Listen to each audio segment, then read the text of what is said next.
இறைவனே என்னை காக்கின்றார், இனியொரு குறையும் எனக்கில்லை.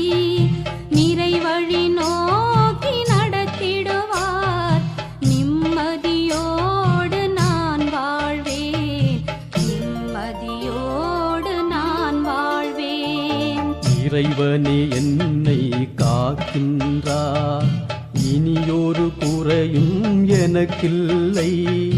நிறைவழி நோக்கி நடத்திடுவார், நிம்மதியோடு நான் வாழ்வேன், நிம்மதியோடு நான் வாழ்வேன்.